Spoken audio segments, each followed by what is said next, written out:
Hi viewers, welcome to our channel. ప్రస్తుతం మనతో పాటు senior producer and political analyst triple Chittibabu గారు ఉన్నారు. వారితో ఒకసారి మాట్లాడదాం.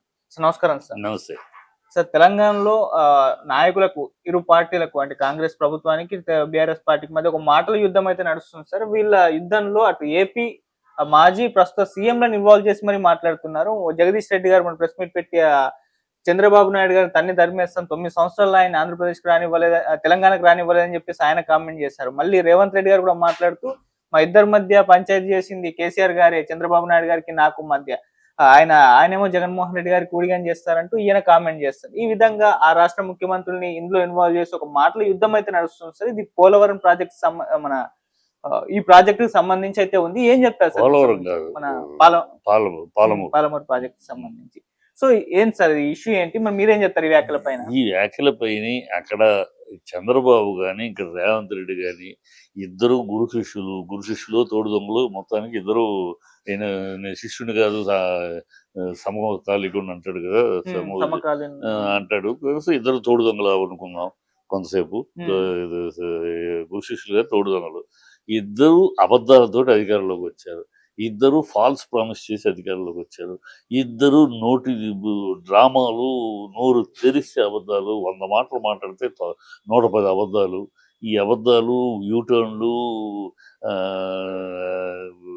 అభూత కల్పనలు, భ్రమలు కల్పించాలు, ప్రజల్ని మభ్యపెట్టడాలు, ఈ దౌర్భాగ్యపు మాటలతోటి, దౌర్భాగ్యపు చీటింగ్ తోటి ప్రజలకు ఎన్నికలు గెలిచారు.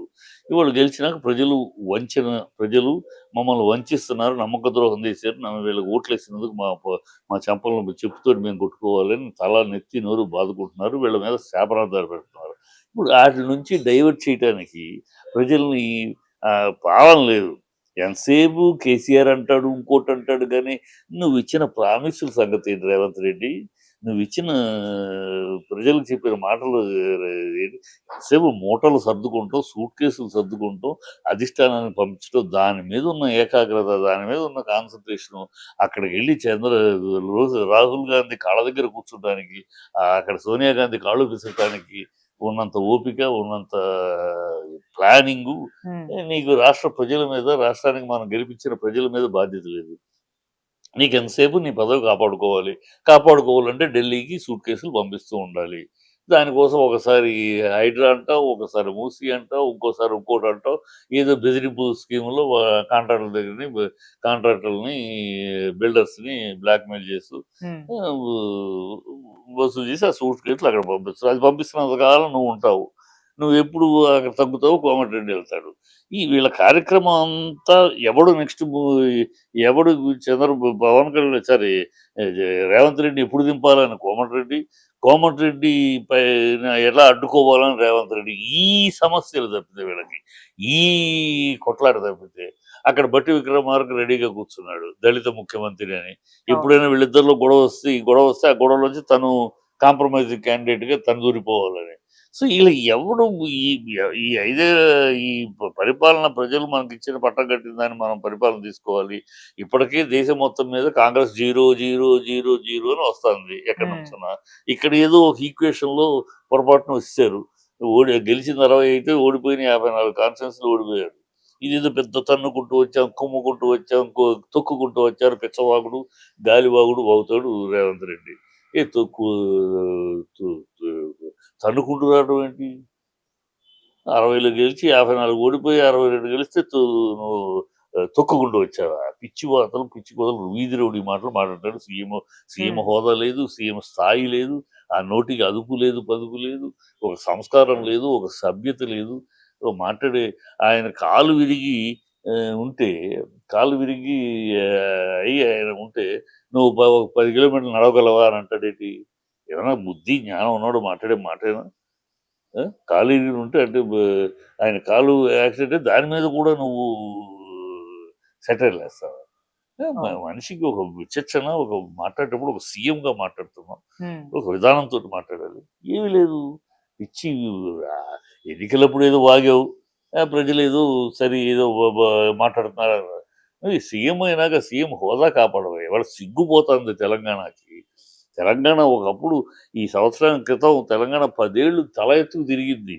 ఢిల్లీలో తెలంగాణ అంటే భారతదేశంలోని తెలంగాణ అంటే ఎమర్జింగ్ స్టేట్ అని కళ్ళు పైకెత్తి చూశారు. ఏం తెలంగాణ, ఏమి కేసీఆర్ అని. ఉమ్, అలాంటి తెలంగాణని ఆ బ్రాండ్ ఇమేజ్‌ని నాశనం చేసి ఇవాళ తెలంగాణ అంటే ఎక్కడయ్యా తెలంగాణ అంటే సోనియా గాంధీ కాళ్ళ దగ్గరో, రాహుల్ గాంధీ కాళ్ళ దగ్గరో పడుంటారు కొంతమంది. ఆ పడుండే వాళ్ళలో ఒకడు మా ముఖ్యమంత్రి చెప్పుకునే దీన స్థితికి దిగజార్చారు. తెలంగాణ పౌరుషాన్ని, తెలంగాణ ఆత్మాభిమానాన్ని, తెలంగాణ పోరాట పటిమని మొత్తం మంట కలిపి తెలంగాణను ఒక బాంఛన్ కాల్ముక్త దొర అని దాస్యం చేసి రాష్ట్రం కింద మార్చారు దౌర్భాగ్యులు ఈ కాంగ్రెస్. ఉమ్, ఈ కాంగ్రెస్ ఇలాగ మాట్లాడతారు. నువ్వు రేపొద్దున రేవంత్ రెడ్డి తనకి ఏదైనా జ్వరం వచ్చినా, తనకేదైనా విరోచనాలు అయినా కూడా కేసీఆర్ వల్లే నాకు విరోచనాలు కూడా చెప్తాడు. అంతే. అంత అవును. అంత దిగజారుడు మాటలతో దిగజారుడు రాజకీయాలు జరిపితే ఉమ్, ఇంకోటి వాళ్ళకి చేత కాదు. ఎంతసేపు ఒకళ్ళని తిడుతూ ఇప్పుడు రాహుల్ గాంధీ దేశంలో పైన ఉన్నాడు కదా! ఎంతసేపు పొద్దున్న లెగిస్తే మోడీని తిట్టడం, హిందూ మతాన్ని తిట్టడం, హిందూ మతాల మీద కమెంట్ చేయటం, హిందూ మతాన్ని కమెంట్ చేసిన వాళ్ళని నెత్తిన పెట్టుకుంటాం, ఈ దేశాన్ని తిట్టేవాడిని పెట్రోడా లాంటి వాడిని కూడా తన ముఖ్య సలహాదారుగా పెట్టుకుంటాం, మోడీని తిడుతున్నాం. ఇదే పని వాళ్ళ నాయకుడికి. అందుకని ప్రజలు ఎక్కడెక్కడ గుండు సున్నా, గుండు సున్నా, గుండు సున్నా పంపిస్తున్నారు కాంగ్రెస్‌కి. ఉమ్, ఆ! వీడిప్పుడు ఆ శిష్యుడే కదా! ఇప్పుడు ఎంతసేపు ఇతనికి ప్రజల మన్ననలు పొందటం కన్నా, ప్రజల యొక్క అప్రిషియేషన్స్ పొందటం కన్నా, ప్రజల ఆశీస్సులు పొందటం కన్నా, రాహుల్ గాంధీ యొక్క మన్ననలు పొందటం, రాహుల్ గాంధీ యొక్క ఆశీస్సులు పొందటం, రాహుల్ గాంధీ కాళ్ళు పిసకటమే ప్రధాన లక్ష్యం, ప్రధాన ధ్యేయం. అలాగే ప్రభుత్వం నడుస్తుంది. ప్రజలన్నీ గమనిస్తున్నారు. ఓకే. ఇలా మాట్లాడుతూనే ఉంటాడు. ఈ ప్రజలు ఈ చిల్లర మాటలు కట్టేశారు. ఇతను చిల్లరవాడు, ఇతను ఆ పదవికే పనికిరాని ఉమ్, ఒక వేస్ట్ మెటీరియల్. ఆ పదవి ఏదో తంతి గారెల బుట్టలో పడ్డాడు తప్పితే ఇతనికి ఆ పదవి, ఆ హోదా, మర్యాద లేదు. ఆ సంస్కారం లేదు, ఆ సభ్యత లేదు, ఆ నీతి, రీతి, నిజాయితీ లేదు. ఎప్పుడేం మాట్లాడతాడు, ఏ నోరు ఇలాంటి మాటలు మాట్లాడదు. ఒకటా రెండా చెప్పాలంటే ఒక గ్రంథమే ఉంది. ఉమ్, ఎవడన్నా అసెంబ్లీలో పేగులు మెడలో వేసుకుంటానని మాట్లాడతాడా?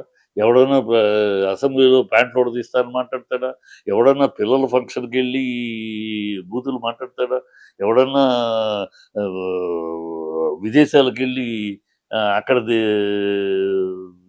తెలుగోళ్ళ గురించి తెలంగాణ పరువు తీసేటట్టు 20, 100 అడుగులు గొయ్యి తీసి మాట్లాడతాడా? ఎవడన్నా అసలు ఏమైనా ఇంగిత జ్ఞానం ఉన్న ఎవడు కూడా అలా మాట్లాడు. ఈయన మరి పొరపాటున మన కర్మనాలో, దురదృష్టమనాలో తెలంగాణకి ఇలాంటి ఒక కుసంస్కారి ఆహ్, ముఖ్యమంత్రి అయ్యాడు. ఇలాగే ఉంటాయి. అలాంటోళ్ళు ముఖ్యమంత్రి అయినప్పుడు ఏముంటది? ఇలాగే ఉంటది. ఇప్పుడు ఆహ్, కుక్క మొరుగును, ఉమ్, నక్క ఓళ పెట్టును, ఉమ్, పాము బుసగొట్టును, ఉమ్, పిల్లి మ్యావనును. ఈ వాటి సహజ లక్షణాలు. ఓకే. అలాగే కాంగ్రెస్ మోసం చెయ్యను, అవినీతి చెయ్యను, అబద్ధాలాడును, క్షుద్ర రాజకీయాలు చేయను, అసభ్య ప్రవర్తన చేయను. ఇటువంటి సహజ లక్షణాలు అంతే. ఓకే.